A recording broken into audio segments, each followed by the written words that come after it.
ದ್ವಾಪರ ಯುಗದ ಆ ಮಹಾಭಾರತದಲ್ಲಿ ಕುರುಕ್ಷೇತ್ರ ಎಷ್ಟು ರೋಚಕತೆ ಇತ್ತೋ ಈ ಕಲಿಯುಗದಲ್ಲೂ ಎಲೆಕ್ಷನ್ ಅಖಾಡದಲ್ಲೂ ಅಷ್ಟೇ ರೋಚಕತೆ ಇದೆ. Let's go. ಈ ಲೋಕಸಮರದ ಕುತೂಹಲ ಕೆರಳಿಸ್ತಾ ಇರೋದು ಈಗ ಮಂಡ್ಯ ಅಖಾಡ ಬರ್ತಾ ಇದೆ. ಮೊದಲ ಬ್ರೇಕಿಂಗ್ ನ್ಯೂಸ್, ಕುರುಕ್ಷೇತ್ರದ ಮಂಡ್ಯ ಅಖಾಡ ಏನಾಗ್ತಾ ಇದೆ ಹೇಳ್ತೀವಿ. ಮಂಡ್ಯ ಅಭ್ಯರ್ಥಿ ಅಂತಿಮ ಮಾಡಿದೆ ಈಗಾಗಲೇ ಕಾಂಗ್ರೆಸ್ನವರು. ಸ್ಟಾರ್ ಚಂದ್ರು ಅಖಾಡಕ್ಕಂತೂ ಇಳಿದಿದ್ದಾಯ್ತು. ಕಾಂಗ್ರೆಸ್ನ ಅಭ್ಯರ್ಥಿ ಆಗಿದ್ದಾರೆ. ವರಿಷ್ಠರು ಘೋಷಣೆ ಕೂಡ ಮಾಡಿದ್ರು. ಮೈತ್ರಿ ಪಕ್ಷಗಳಿಂದ ಈಗ ಅಭ್ಯರ್ಥಿ ಆಯ್ಕೆಯ ಕಸರತ್ತು ಜೋರಾಗ್ತಾ ಇದೆ. Breaking news.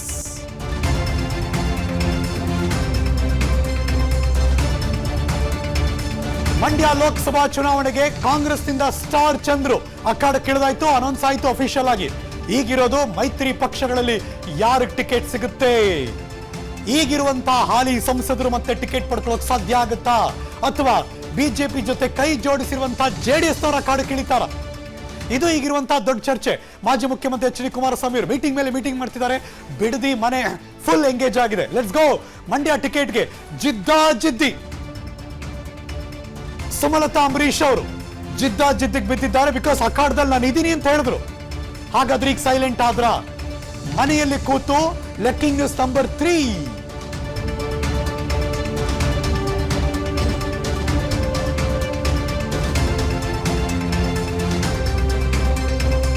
ರಾಜಕೀಯ ಪಡಸಾಲೆಯಲ್ಲಿ ಮಂಡ್ಯ ಸುದ್ದಿ ಚರ್ಚೆ ಆಗ್ತಾನೆ ಇದೆ. ಬುಧವಾರ ಅಂದ್ರೆ ಕಮಿಂಗ್ ನೆಕ್ಸ್ಟ್ ವೆಡ್ನೆಸ್ಡೇ ಬುಧವಾರ ಸುಮಲತಾ ಅಂಬರೀಶ್ ಅವರಿಗೆ ಪಕ್ಕಾ ಕ್ಲಾರಿಟಿ ಸಿಗುತ್ತೆ. ಮಂಡ್ಯ ಜೆಡಿಎಸ್ ಪಾಲಾದ್ರೆ ಸುಮಲತಾ ಅಂಬರೀಶ್ ಅವರು ಪಕ್ಷೇತರಾಗಿ ಸ್ಪರ್ಧೆ ಮಾಡೋದು ಫಿಕ್ಸ್ ಆಗುತ್ತಾ? ಅವರ ಪುತ್ರ ನಟ ಅಭಿಷೇಕ್ ಅಂಬರೀಷ್ಗಾಗಿ ರಾಜಕೀಯ ಅನಿವಾರ್ಯತೆ ಇದೆಯೇ? ಈ ಫಲಿತಾಂಶ ಏನೇ ಆದ್ರೂ ಮುಂದೆ ಅಭಿಷೇಕ್ ರಾಜಕೀಯಕ್ಕೆ ಎಂಟ್ರಿ ಕೊಡಬಹುದು. ಹೀಗಾಗಿ ಪಕ್ಷೇತರಾಗಿ ನಿಲ್ಲೋದಕ್ಕೆ ಮನಸ್ಸು ಮಾಡುತ್ತಿದ್ದಾರಂತೆ ಸುಮಲತಾ ಅಂಬರೀಶ್ ಅವರು. ಬುಧವಾರ ಮಂಡ್ಯ ಕಾರ್ಯಕರ್ತರ ಜೊತೆ ಮೀಟಿಂಗ್ ಇದೆ. ಕಾರ್ಯಕರ್ತರ ಸಭೆಯಲ್ಲಿ ಅಂತಿಮ ತೀರ್ಮಾನವನ್ನ ತೆಗೆದುಕೊಳ್ತಾರೆ ಸುಮಲತಾ ಅಂಬರೀಶ್ ಅವರು ಅಂತ ಈಗಿರುವಂತಹ ಚರ್ಚೆ. ಕ್ವಿಕ್ ಆಗಿ ಒಂದಷ್ಟು ಮಾಹಿತಿ. ನನ್ನ ಸಹೋದ್ಯೋಗಿ ವಿಸ್ತಾರ ನ್ಯೂಸ್ ಡೆಸ್ಕ್ ಇಂದ ಹನುಮಂತು ಮತ್ತೆ ರೀಜಾಯಿನ್ ಆಗ್ತಿದ್ದಾರೆ. Hanumanthu, welcome back. ಮಂಡ್ಯ ಅಖಾಡ ಯಾವಾಗ್ಲೂ ಸುದ್ದಿಯಲ್ಲಿರುತ್ತೆ. ಸುಮಲತಾ ಅಂಬರೀಶ್ ಅವರು ಅವರ ನಿಲುವನ್ನ ಈಗಾಗಲೇ ಒಂದು ಸಂದೇಶ ಕೊಟ್ಟಿದ್ದಾರೆ, ಇಲ್ಲ ಅಂತಲ್ಲ. ಬಟ್ ಹೈಕಮಾಂಡ್ ನಡೆ ಮೇಲೆ ಮುಂದಿನ ಹೆಜ್ಜೆ ತಗೋತಾರೆ. ಬಟ್ ಅವರ ಮುಂದಿನ ಕುಟುಂಬದ ರಾಜಕಾರಣ, ಮಗನ ಭವಿಷ್ಯ, ಸೊ ಹಾಗಾಗಿ ಅವರ ನಡೆ ಯಾವ ಕಡೆ? ಹರೀಶ್ ನಾಗರಾಜು, ಪ್ರತಿ ಚುನಾವಣೆಯ ಸಂದರ್ಭದಲ್ಲೂ ಕೂಡ ಮಂಡ್ಯ ಸಾಕಷ್ಟು ಇಡೀ ರಾಜ್ಯದ ಗಮನ ಸೆಳೆಯುತ್ತೆ.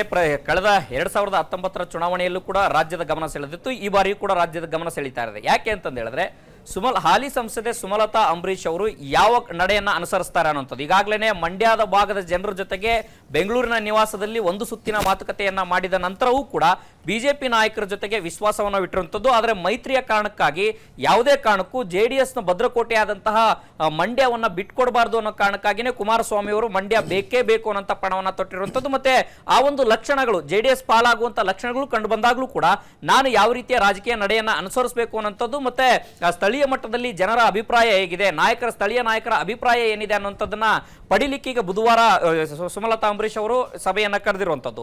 ಈ ಒಂದು ಸಭೆಯ ನಂತರದಲ್ಲಿ ಅವರು ತೀರ್ಮಾನ ಮಾಡ್ತಾರೆ, ಸ್ಪರ್ಧೆ ಮಾಡಬೇಕಾ, ಬಿಜೆಪಿಯ ನಾಯಕರ ಮೇಲೆ ವಿಶ್ವಾಸ ಇಡಬೇಕಾ, ಅಥವಾ ಪಕ್ಷೇತರವಾಗಿ ಕಣಕ್ಕೆ ಇಳಿಬೇಕಾ ಅನ್ನುವಂಥದ್ದು. ಒಂದು ವೇಳೆ ಏನಾದ್ರು ಸ್ವತಃ ಬಿಜೆಪಿಯ ರಾಷ್ಟ್ರೀಯ ನಾಯಕರು ಏನಾದ್ರು ಸುಮಲತಾ ಅಂಬರೀಶ್ ಅವರನ್ನ ಮನವೊಲಿಸಿದ್ರೆ ಅವರು ಹಿಂದೆ ಸರಿಯುವಂತ ಸಾಧ್ಯತೆಗಳಿದಾವೆ. ಆದ್ರೆ ರಾಷ್ಟ್ರೀಯ ನಾಯಕರು ಏನಾದ್ರು ಇದ್ರ ಮಧ್ಯ ಪ್ರವೇಶ ಮಾಡಲಿಲ್ಲ ಅಂತಂದ ಹೇಳಿದ್ರೆ ಸ್ಪರ್ಧೆ ಅನಿವಾರ್ಯ ಅನ್ನುವಂತ ಪರಿಸ್ಥಿತಿ ಇರುವಂತದ್ದು. ಯಾಕೆಂತಂದ ಹೇಳಿದ್ರೆ ಮುಂದಿನ ತಮ್ಮ ಮತ್ತು ತಮ್ಮ ಪುತ್ರನ ರಾಜಕೀಯ ಭವಿಷ್ಯದ ಅನಿವಾರ್ಯತೆ ಈಗ ಸಂಸದೆ ಸುಮಲತಾ ಅಂಬರೀಶ್ ಅವ್ರ ಮುಂದೆ ಇರುವಂತ ಕಾರಣಕ್ಕಾಗಿ ಒಂದು ತೀರ್ಮಾನವನ್ನು ತೆಗೆದುಕೊಳ್ಳಬೇಕಾದಂತ ಪರಿಸ್ಥಿತಿ ಈಗ ಅವ್ರ ಮುಂದೆ ಇರುವಂತದ್ದು. ಇದರ ಲಾಭ ಮತ್ತೆ ನಷ್ಟ ಈಗಾಗಲೇ ಕಾಂಗ್ರೆಸ್ ನಲ್ಲಿ ಕ್ಲಿಯರ್ ಆಗಿದೆ, ಯಾರು ಅಭ್ಯರ್ಥಿ ಅಂತ ಹೇಳಿ. ಇವರಿಬ್ಬರ ಒಳಜಗಳದಿಂದ ಆಗಿರ್ಬೋದು ಅಥವಾ ಮುನಿಸಿನಿಂದ ಇರಬಹುದು, ಅದರ ಲಾಭ ಕಾಂಗ್ರೆಸ್ ಅಭ್ಯರ್ಥಿಯನ್ನ ಪಡೆದುಕೊಳ್ಳುವಂತ ಲೆಕ್ಕಾಚಾರವೂ ಕೂಡ ಈಗ ಸದ್ಯಕ್ಕೆ ಮಂಡ್ಯ ರಾಜಕೀಯದಲ್ಲಿ ನಡೀತಾ ಇರುವಂತದ್ದು. Thank you so much Hanumanthu, ಈ ಕ್ಷಣದ ಮಾಹಿತಿಯನ್ನು ಅಪ್ಡೇಟ್ ಮಾಡೋದಕ್ಕೆ. ಇದು ಮಂಡ್ಯ ಕಡೆ ಆದ್ರೆ ದೋಸ್ತಿಗಳ ತಂತ್ರಗಾರಿಕೆ ಬೇರೆದೇ ನಡೀತಾ ಇದೆ.